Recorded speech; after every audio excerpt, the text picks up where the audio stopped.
नमस्कार, मी निरंजन. ईजी न्यूजमध्ये आपल्या सर्वांचं मनःपूर्वक स्वागत.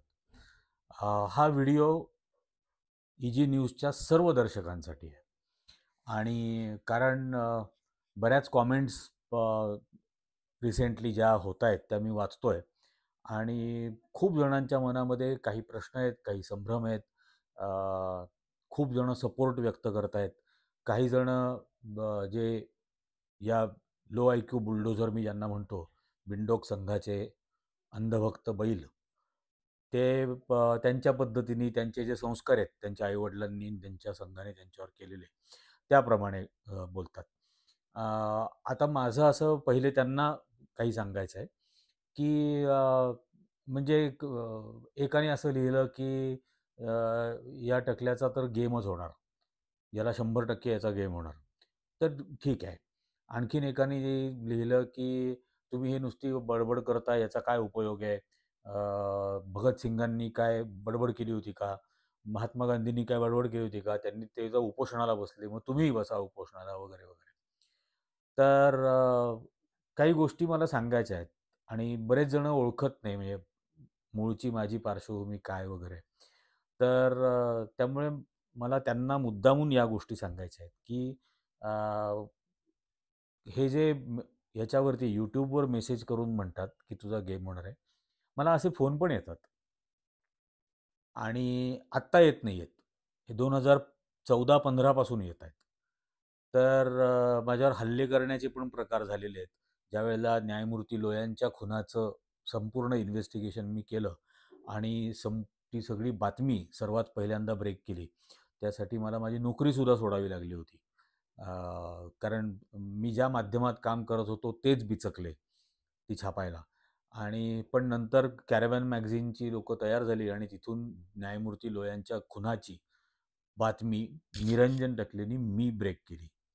त्यावेळेला ते इन्व्हेस्टिगेशन करत असताना पाठलाग होत होते, हल्ले होत होते. ती बातमी आल्यानंतर हल्ले झाले, प्रचंड शिवीगाळ झाली. त्याच्या आधी अ, सावरकरांची सगळी माफीपत्र, त्याच्या माफीपत्र नाही, सावरकरांनी जी दयेची भीक मागितली ब्रिटिशांकडे, ती त्यांनी घेतलेलं पेन्शन, इंग्रजांच्या सैन्यामध्ये त्यांनी केलेली रिक्रुटमेंट, व्हाईसरॉय लिनलिथगो बरोबर सावरकरांनी केलेला लेखी करार, की आयुष्यभर to fulfil the common objective of the British Empire and Hindu Mahasabha, I will spend my life in opposing Gandhi, Muslim and Congress, असा लेखी करार केला. नंतर पेन्शन घ्यायला लागले. भारत आणि म्हणजे हिंदू आणि मुसलमान हे एक राष्ट्र असूच शकत नाही, हे पहिले त्यांनी 1923 साली टोपण नावाने लिहिलेल्या एक मराठा या टोपण नावाने लिहिलेल्या हिंदुत्व नावाच्या पुस्तकात त्यांनी लिहिलं. त्यांनी असे कायमच उद्योग केले याच्यातले. नंतर 37 साली हिंदू महासभेचे अध्यक्ष म्हणून त्यांनी हा द्विराष्ट्राचा सिद्धांत ठराव म्हणून मंजूर केला आणि 41 साली, 40 साली अ, मुस्लिम लीगनी पाकिस्तानचा ठराव मांडला. त्याच्या 17 आधी वर्ष हे सुरू झाले होते, या द्विराष्ट्राच्या संकल्पनेला पुढे न्यायला. त्यामुळे हे सगळं त्यावेळेला केलं होतं इन्व्हेस्टिगेट. त्याही वेळेला माझ्याला खूप धमक्या, गलिच्छ शिवीगाळ, त्यांचे संस्कारच आहेत. संघाच्या माझ्या मते त्यांना आ आ आई आणि बहीण नसतेच. म्हणजे ते सगळेच नॉन बायोलॉजिकल असतात की काय, असं वाटावं, इतक्या घाणेरड्या शिव्या वगैरे ते सगळे प्रकार होतात. धमक्याही देत असतात. आत्ताही जे म्हटलं जातंय, की तुझा गेम होईल वगैरे, मी तयार आहे. मला काहीच प्रॉब्लेम नाही. मला माझं रुटीन पूर्णपणे मोकळं असतं. मी कुठलाही बॉडीगार्ड घेऊन फिरत नाही. मी कधीही संरक्षण घेऊन फिरलो नाही. मी सगळीकडे एकटा फिरतो आणि त्याच्यामुळे या सगळ्या गोष्टीसाठी मी तयार आहे. संपूर्णपणे तयार आहे. आणि काही का होईना, पण ही जी ब्राह्मण्यवादी, मनुवादी कीड या देशाला लागलेली आहे आणि ती सावरकरांनी लावली आहे. हिंदुत्व या नावाचा शाप त्यांनी या देशाला दिला. त्यांच्या कर्माची फळं आज गल्लोगल्ली लोकांना भोगावी लागतायत. आणि अक्रॉस द बोर्ड, जात, धर्म, पंथ, लिंग, भाषा, शिक्षित, अशिक्षित, tax pair, non tax pair, सगळ्यांना याची किंमत चुकवायला लागते. सर्वांना. फक्त हे जे मूर्ख अंधभक्त आहेत, यांच्या डोक्यात आज कुठला तो गांजा धर्माचा गेलेला आहे माहीत नाही. पण त्यामुळे हा सगळा बिनडोकपणा चाललेला आहे. पण होणाऱ्या सर्व परिणामांची माझी तयारी आहे आणि मी त्याला सामोरं जायला तयार आहे. हा यातला एक भाग. दुसरा भाग, माझा हा ठाम विश्वास आहे, की मला जर लोकशाही हवी असेल, मला जर धर्मनिरपेक्षता हवी असेल, मला जर जातनिरपेक्षता हवी असेल, मला जर का निर्भय वातावरण हवं असेल, मला जर का समता, स्वातंत्र्य, बंधुता, न्याय, लोकशाही, सत्य या सर्व गोष्टी जर मला हव्या असतील, तर त्याची किंमत मला चुकवायला पाहिजे. मी चुकवायला पाहिजे. माझ्या पिढीला या सगळ्या गोष्टी मिळाल्या लहानाचं मोठं होत असताना, कारण त्याची किंमत माझ्या आधीच्या पिढीने चुकवली होती. स्वातंत्र्य आंदोलनात भाग घेऊन. स्वातंत्र्य आंदोलनामध्ये जे ढुंगण टाकून पळून गेले होते, त्या राष्ट्रीय स्वयंसेवक संघवाल्यांकडून कवडीची अपेक्षा नाही आहे. पण ज्यांनी ज्यांनी या देशाच्या या स्वातंत्र्य आंदोलनामध्ये योगदान दिलं, त्यांना आणि त्याची फळं त्यामुळे त्यांच्या पुढच्या पिढीला मिळाली. तर मला जर त्याची फळं मिळाली आहेत आणि हे जर टिकून राहावं असं जर वाटत असेल, तर त्याची किंमत मी आणि माझ्या पिढीने चुकवली पाहिजे. आणि ती चुकवायची माझी संपूर्णपणे तयारी आहे. काही मला प्रॉब्लेम नाही. दुसरी गोष्ट, हा जो एक कुचकटपणाचा, म्हणजे त्या आडनावावरूनच कळतं एकारांत, की गांधीजींनी उपोषण केलं होतं, तुम्ही उपोषणाला बसा वगैरे. सगळं होईल. म्हणजे ज्या ज्या व्यवस्थेला समोर लढताना जे जे करावं लागतं ते सर्व होईल. आत्ता माझा प्रयत्न, माझी धडपड ही फक्त जास्तीत जास्त लोकांना जागं करणं, जास्तीत जास्त लोकांना सजग करणं आणि जास्तीत जास्त लोकांना या ब्राह्मण्यवादी, मनुवादी राष्ट्रीय स्वयंसेवक संघाच्या संभाव्य धोक्याची कल्पना देणं. हे आत्ता माझं काम मी करतोय आणि करणार. 100% करणार. आत्ताचं कामही सर्व परिणामांची तयारी ठेवून करणार आणि नंतरचं काम सुद्धा सर्व परिणामांची तयारी ठेवून करणार.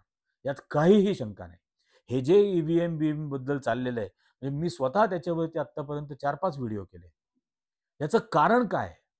लोकांना या गोष्टीची जाणीव व्हायलाच हवी, की आपण मत ज्या वेळेला देत असतो त्यावेळेला आपण आपल्या आयुष्याची 5 वर्ष त्या उमेदवाराला, त्या पक्षाला, त्या पक्षाच्या विचारसरणीला, त्या पक्षाच्या जाहीरनाम्याला ही आपण सुपूर्द करत असतो. आणि नंतर भलतंच काहीतरी घडलेलं जेव्हा दिसतं, तेव्हा आपल्या मताचा परतावा आपल्याला मिळतोय का? आणि तो जाब विचारण्याची तयारी ही लोकांमध्ये झाली पाहिजे. यासाठी ही आत्ताची धडपड आहे. हे काय आहे निरंजन? म्हणजे मी एक माणूस म्हणून समजा हे जरी करत असलो, तरी जे बोलतोय, जे सांगण्याचा प्रयत्न करतोय, जो याच्या पाठीमागचा हेतू आहे, हे करण्यामागचा जे उद्दिष्ट आहे, जे ध्येय आहे, जे लक्ष्य आहे, ते काय आहे? ते हेच आहे, की हा देश स्वतंत्र असावा, स्वातंत्र्य असावं, हे निर्भय असावं पूर्णपणाने. इथं लोकशाही असावी, इथं धर्मनिरपेक्षता, जातनिरपेक्षता असावी पूर्णपणाने. इथं शिक्षण अत्यंत स्वस्त दरामध्ये मिळायला हवं. 47 सालचा गरीब भारत मोफत शिक्षण देत होता. आज 5वी अर्थव्यवस्था बनली म्हणून भोकाडा पसरतात आणि शिक्षण इतकं महाग. मिठाचा सत्याग्रह झाला, मिठावर कर लावला म्हणून. आता कशावर, आता पॉपकॉर्नवर कर, आता हॉस्पिटलमध्ये आपण जे रक्त घेतो त्याच्यावरती कर, त्याच्यावरती वेगळा भाग करेनच मी, त्याच्यावर सुद्धा टॅक्स. म्हणजे कोणीतरी डोनेट केलेलं ब्लड असतं, त्याहीवर टॅक्स घेणार सरकार. हा देश जागा व्हायला हवा आहे आणि त्यासाठी हे करतोय. त्यामुळे स्वातंत्र्य, समता, बंधुता, न्याय, समानता, लोकशाही, धर्मनिरपेक्षता, जातनिरपेक्षता, निर्भयता या गोष्टींसाठी हे चाललेलं आहे. आणि म्हणून या या गोष्टींना व्यक्त करणारं किंवा या गोष्टीच स्वतःला व्यक्त करतायत अशी एक कविता आहे, अप्रतिम आहे. मुद्दाम मला ती सांगायची आहे. मैं कोई मुल्क नहीं हूं कि जला दोगे मुझे, कोई दीवार नहीं हूं कि गिरा दोगे मुझे, कोई सरहद भी नहीं कि मिटा दोगे मुझे.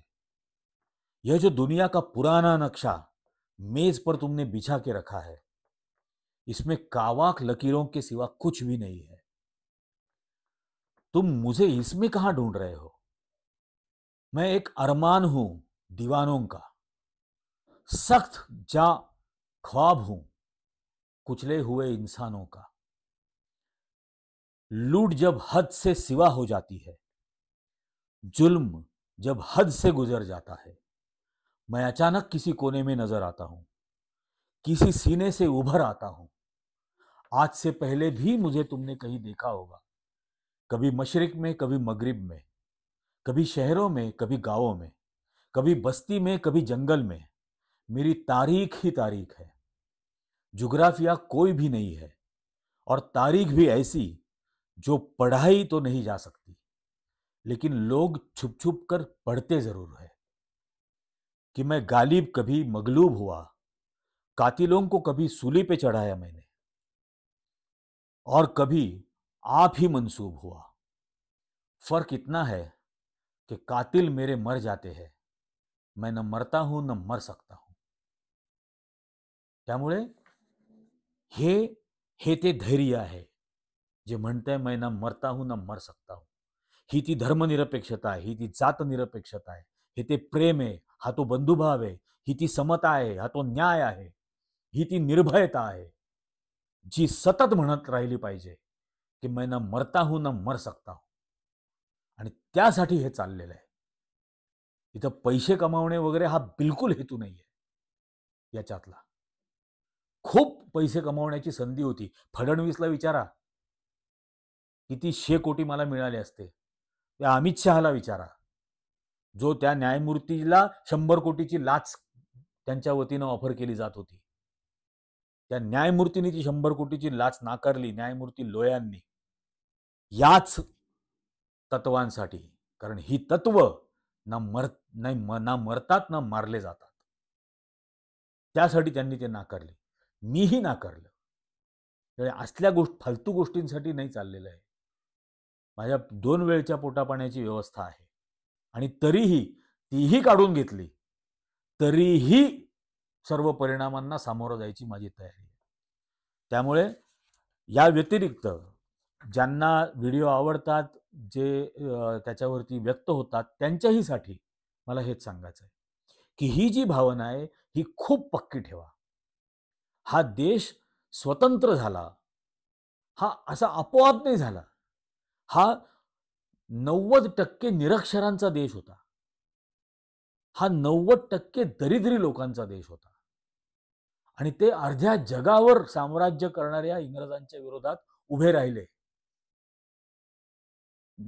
महात्मा गांधी होते, पंडित जवाहरलाल नेहरू होते, सुभाषचंद्र बोस होते, भगतसिंग होते, मौलाना अबुल कलाम आझाद होते, हे सगळे होते, सरदार पटेल होते। यात कुठेही हेडगेवार नव्हते, गोळवलकर नव्हते, सावरकर नव्हते, त्यांचे दिवटे कोणीही नव्हते। पण हे जे होते त्यांच्या पाठीशी कोण उभं होतं? याच देशातला तो शेवटचा सर्वसामान्य माणूस, ज्याला ही मूल्य पटली होती, ही स्वातंत्र्य, समता, निर्भयता, बंधुभाव, धर्मनिरपेक्षता, जातनिरपेक्षता, या मूल्यांसाठी तो गरीब सुद्धा उभा राहिला, तो अशिक्षित सुद्धा उभा राहिला। आज तर शिक्षित आहात, आज तर उभं राहायलाच हवं।